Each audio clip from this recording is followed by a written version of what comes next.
Joined again by Matt Chapman today for day 2 of Royal Ascot, and after a brutal first day here, it's going to be another tough one for the punters today, Matt. Yes, it is. I mean, it wasn't so brutal yesterday. I mean, Dawn Approach, if you just forgave him the Derby and went back to the 2,000 guineas, he was obvious.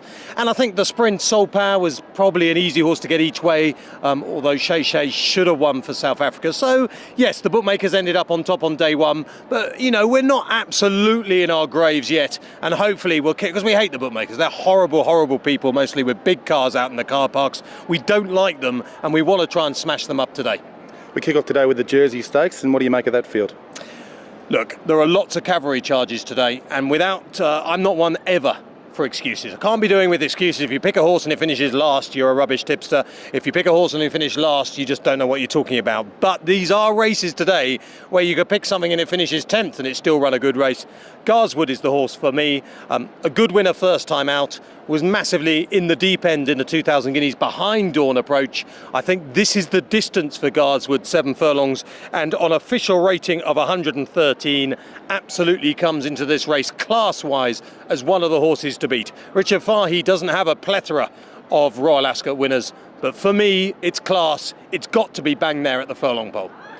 Some interesting runners for the second, the Duke of Cambridge Stakes, and one very interesting runner is Dance with the Devil from South Africa.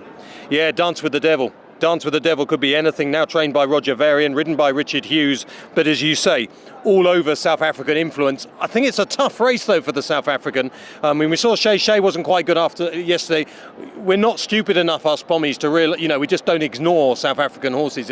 The days of just ignoring the foreign raiders have long gone here. But I think this is a tough race.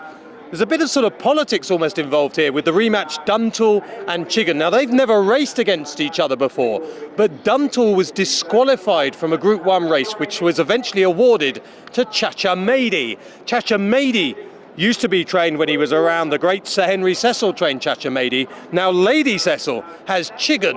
So there's a little bit of a grudge match between the Duntle team and the Cecil team, in the nicest possible sense of the meaning.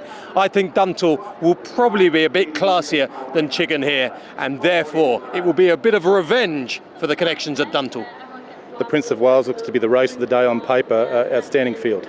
It really is. It really is. Group 1 winner in the French Straighter, Maxios for Jonathan Pease, who a lot of people aren't even talking about over here because, of course, we tend to talk about the locals and slightly forget about. I mean, we're not ignoring Maxios.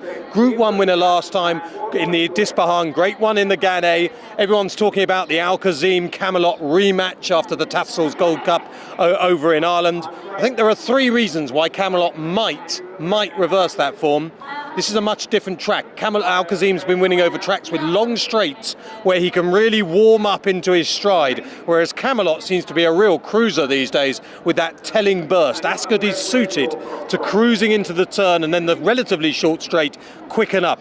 Secondly, Camelot's recovered from colic. I'm not sure he will have been still at a peak after that operation in the Tattersalls last time. And thirdly, Aidan O'Brien is a genius at reading one for this meeting. And for those of you, and I know there will be out there because people will be saying, what an idiot that Pommy is, talking about Aidan O'Brien. Well, he didn't ready Magician. Well, no, but Magician had about just every problem that he could have available in the last week and was run just for the hell of it to see hopefully he might run well.